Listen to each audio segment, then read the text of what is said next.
Please let me go. Then I just want to see my kids again.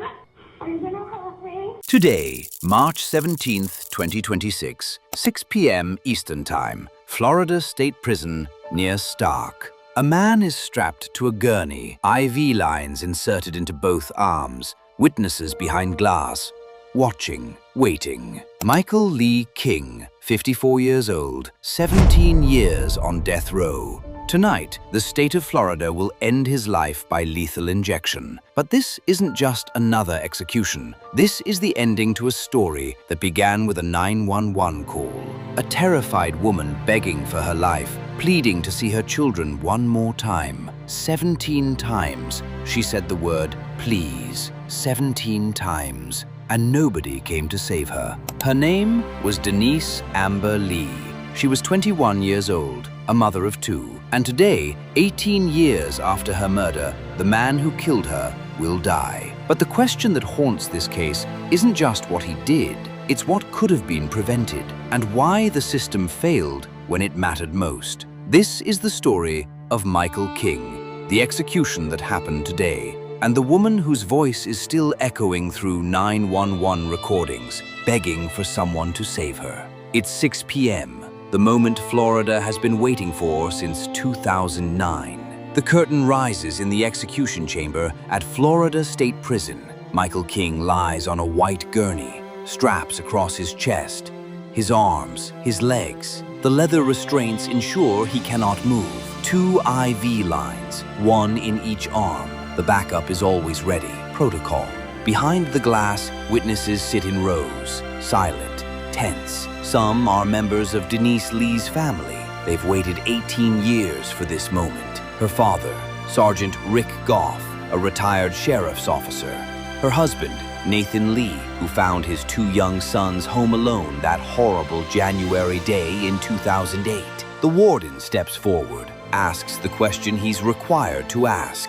Do you have any final words? Michael King's response, if he gives one, will be the last thing he ever says. The final statement of a man who took a young mother from her children, who ignored her pleas for mercy, who buried her in a shallow grave and left her family shattered. Whatever words he speaks or doesn't speak, they cannot undo what he did, cannot bring Denise back, cannot erase the 911 call where her voice trembled with terror. The drugs begin to flow, a sedative, a paralytic, a drug to stop the heart. The 3-drug protocol Florida uses for every execution: clinical, methodical, final. Michael King's chest rises and falls, slower, slower, then stops. Within minutes, a physician will check for vital signs, pronounce the time of death, and Michael King will become the 4th person executed in Florida in 2026. Another statistic in a state that led the nation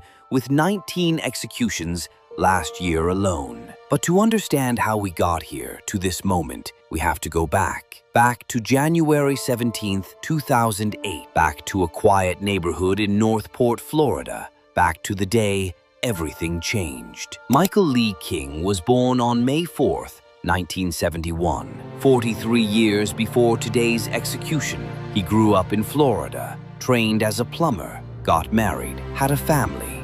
On the surface, he looked like an ordinary man living an ordinary life, but there were cracks beneath the surface, deep ones. As a child, King had a sledding accident. It left what an expert witness later described as a divot in his brain. Frontal lobe damage, the part of the brain responsible for impulse control, decision-making, understanding consequences. He had a low IQ, borderline intellectual functioning, according to court testimony. His defense team would later argue this mitigated his responsibility, made him less culpable. But intelligence doesn't determine morality, and brain damage doesn't excuse evil. By 2008, King was unemployed, facing foreclosure on his home in Northport. His marriage was falling apart, financially desperate, emotionally unstable. And on January 17, 2008, he made a decision that would destroy multiple lives, including his own.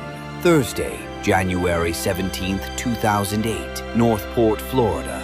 A quiet suburban neighborhood, the kind of place where people leave their doors unlocked, where children play in the streets, where nothing bad ever happens until it does. Nathan Lee leaves for work that morning, kisses his wife Denise goodbye. She's home with their 2 young sons, a 6-month-old baby and a 2-year-old toddler. The weather is beautiful. They talk about opening the windows to let in the fresh air. It's the last conversation they'll ever have. At 11:21 a.m., Denise calls Nathan. They chat, normal couple things, nothing unusual, nothing alarming. But at some point after that call, Michael King enters their home. How he got in, we don't know for certain. Maybe the windows were open, maybe the door was unlocked, maybe Denise answered a knock, trusting a stranger's face. Whatever happened, King overpowers her, abducts her from her own home in broad daylight, while her 2 babies sleep in their cribs. Nathan arrives home around 3:30 p.m. The windows are closed, the doors are locked. His wife is gone, and his 2 sons are in the same crib together, alone, crying. He knows immediately something is terribly wrong. Michael King drives Denise to his house, forces her inside, duct tapes her wrists, rapes her, then puts her in the back seat of his green Chevrolet Camaro. She's bound, helpless, terrified. But King isn't done. He drives to his cousin's house, Harold Muxlow, needs to borrow tools, a shovel, a flashlight, a gas can. Muxlow is in his driveway when King pulls up, and then something incredible happens. Denise jumps out of the passenger side door, fights with King, struggles, screams for help. For 30 seconds, Harold Muxlow watches this unfold. A woman fighting for her life right in front of him. And he does nothing. Doesn't intervene.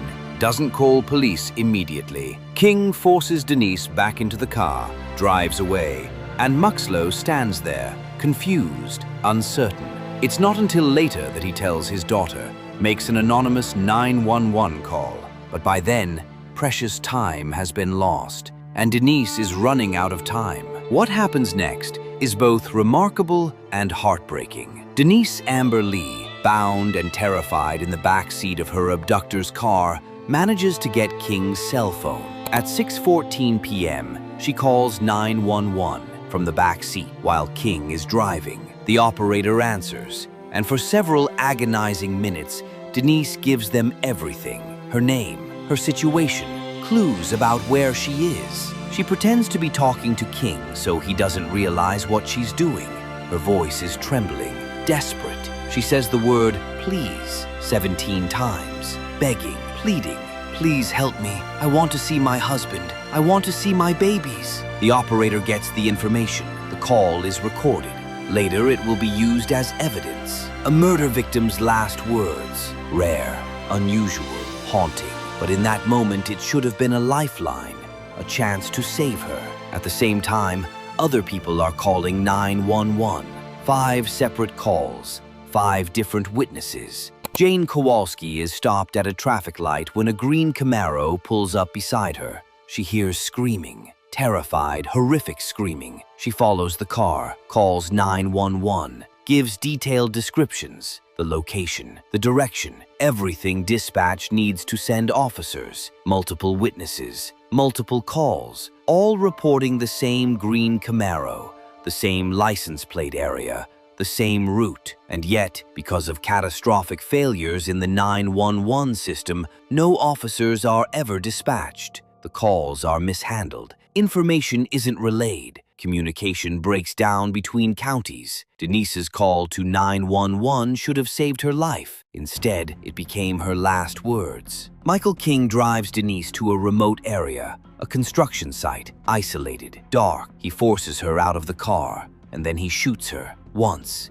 in the face. She's 21 years old, a mother, a daughter, a wife, and she dies alone in the dirt, murdered by a man she never knew, a man who decided her life meant nothing. King buries her in a shallow grave, uses the shovel he borrowed from his cousin, covers her body, leaves her there. Then he drives away, like nothing happened. At 9:15 p.m., roughly 6 hours after Denise was first reported missing, police arrest Michael King. They've connected the dots, the 911 calls, the descriptions, the green Camaro. They find him, pull him over, take him into custody. 2 days later, on January 19, 2008, they find Denise's body. The evidence is overwhelming. DNA, hair samples, personal articles belonging to Denise found in King's car, in his house, at the gravesite, her distinctive heart-shaped ring that her husband Nathan had given her on their first date. She never took it off. Duct tape, a shell casing matching King's gun, his cell phone with Denise's 911 call. Everything points to him. There's no question he did it. King himself doesn't deny the basic facts. The only question is what punishment he'll face. August 24, 2009. The trial begins in Sarasota County. Prosecutors present the evidence: DNA, forensic analysis, eyewitness testimony, and the 911 recordings. Denise's voice, begging for her life. Judge Dino Economou later describes it as unusual and rare, hearing a murder victim's final words like that. It's devastating, powerful, undeniable. The defense tries to argue tampering, contamination, suggests maybe one of King's friends committed the crime, but the evidence is too strong, too clear. On August 28, 2009, after deliberating for just 2 hours and 5 minutes, the jury finds Michael King guilty. Kidnapping with intent to commit a felony, sexual battery, first-degree murder. 1 week later, on September 4th, the jury delivers their sentencing recommendation. They deliberate longer this time, 7 hours, but the verdict is unanimous: 12-0, death. On December 18, 2009, Judge Economou officially sentences Michael King to death. He becomes the first person from his area sentenced to death in the federal system in years. The judge acknowledges the mitigation, the brain injury, the low IQ, but he gives great weight to the aggravating factors. The crime was heinous, atrocious, cruel, premeditated, cold-blooded. Denise Amber Lee begged for her life, and Michael King killed her anyway. From 2009 to 2026, Michael King sits on death row at Florida State Prison. 17 years, longer than Denise was alive. He appeals. His attorneys file motion after motion, constitutional challenges, claims about his brain injury not being adequately presented, arguments about Florida's lethal injection protocol, claims of newfound spirituality and redemption. The Florida Supreme Court upholds his conviction and sentence in 2012. The U.S. Supreme Court denies his petition for review the same year. Every subsequent appeal is denied. On February 13, 2026, Florida Governor Ron DeSantis signs the death warrant. Execution date: March 17, 2026, 6 p.m. King's attorneys file emergency motions, last-minute appeals. They argue he's found religion, become a devout Catholic, a model inmate, that his humanity should spare him. But the courts reject it all. These arguments, they say, could have been raised years ago. They're speculative, without merit. The execution will proceed as scheduled. Today, March 17, 2026, Michael King wakes on death row for the last time. According to Florida Department of Corrections protocol, he's allowed final visits, a spiritual advisor if he chooses, family members. Reports indicate King has been meeting with a Catholic deacon, Deacon Lowell Corky Hecht, who describes King as spiritually transformed. Whether King receives last rites, we don't know yet. Those details remain private. He's offered a final meal. In Florida, death row inmates don't get special requests like in some states. Budget cuts ended that practice years ago, but they're typically offered a standard meal from the prison menu. Whether King eats, whether he refuses, we may not know those details until later. Some condemned prisoners can't bring themselves to eat. Others consume every bite, a final taste of something familiar before the end. As the hours tick down, prison staff prepare the execution chamber, test the IV lines, verify the drugs, run through the protocol. Everything must be perfect, clinical, by the book. Outside the prison, protesters gather. Some oppose the death penalty, hold vigils, pray. Others support the execution, demand justice for Denise, and somewhere, members of Denise's family prepare themselves. Nathan Lee has stated he will not be doing media interviews as the execution nears. Too painful, too raw, even after 18 years. At 6 p.m., the curtain rises. Michael King is asked if he has any final words. This is his last chance, his final moment to speak, to apologize to Denise's family, to express remorse, or to maintain his silence. Whatever he says or doesn't say will be recorded, documented, remembered. Some condemned prisoners offer heartfelt apologies. Others profess innocence to the end. Some quote scripture. Some curse. Some say nothing at all. What Michael King chooses to say in these final seconds defines how he exits this world. The drugs begin to flow. Florida uses a 3-drug protocol. A sedative to render the prisoner unconscious, a paralytic to stop breathing, potassium to stop the heart. The process is designed to be quick, humane, clinical. Michael King's breathing slows, his eyes close, the movement stops. Within minutes, he's gone. A physician enters, checks for vital signs, pulse, breathing, heartbeat, confirms death. The official time is recorded. Michael Lee King is pronounced dead. The 4th execution in Florida in 2026. Another name added to the list. Another chapter closed. For Denise Amber Lee's family, this moment has been 18 years in the making. Nathan Lee, her widowed husband, has spent nearly 2 decades raising their 2 sons alone. The boys who were babies when their mother was taken, who have no memory of her voice, her smile, her touch.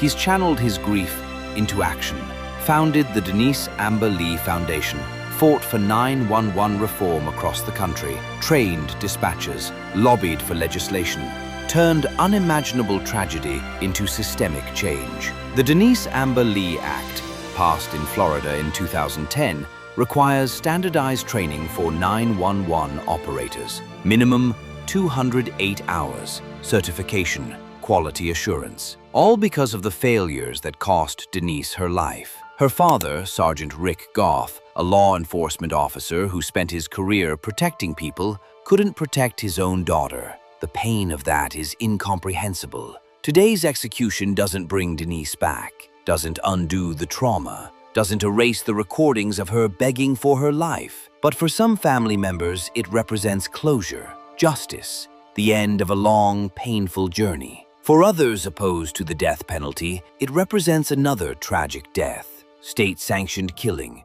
a cycle of violence that doesn't heal, only perpetuates. Tonight, Michael King is dead, executed by the state of Florida for the brutal murder of Denise Amber Lee. Justice, they call it. The sentence carried out, the punishment delivered. But here's the truth that haunts this case. The truth that lingers long after the execution chamber empties. Denise Amber Lee should not have died. She did everything right. She fought her attacker. She jumped out of a moving vehicle. She got a phone. She called 911. She gave them her name, her location, everything they needed. 5 people called 911 that day. 5 separate witnesses, all reporting the same green Camaro, the same screaming woman, the same route. And the system failed. Dispatchers didn't relay the information. Communication broke down. Officers were never sent. The calls were mishandled, ignored, lost in bureaucratic failure. If just one of those calls had been handled correctly, Denise Amber Lee might be alive today. She'd be 39 years old. She'd have watched her sons grow up, graduate, maybe start families of their own. But instead, she's buried in a cemetery. Her voice preserved only on 911 recordings. 17 pleas. Please, please help me. I want to see my babies. Michael King is dead now. The state has delivered its justice. But the real failure wasn't just one man's evil. It was a system that heard a woman begging for her life and did nothing. Nathan Lee has dedicated his life to making sure no one else suffers the same fate. Training 911 operators, improving communication systems, honoring his wife's memory through action. That's the legacy of Denise Amber Lee. Not just a victim, but a catalyst for change. A voice that still echoes, still teaches, still saves lives through the reforms she inspired. And as the sun sets on March 17, 2026, as Michael King's body is removed from the execution chamber, one question lingers. Did killing him bring Denise back? Did it heal her family? Did it restore what was taken? Or did it just add one more death to a tragedy that never should have happened in the first place? The answer depends on who you ask. But Denise's voice remains, 17 times saying, please, a reminder, a warning, a call to do better. Rest in peace, Denise Amber Lee. August 6, 1986 to January 17, 2008. 21 years old, forever remembered, never forgotten.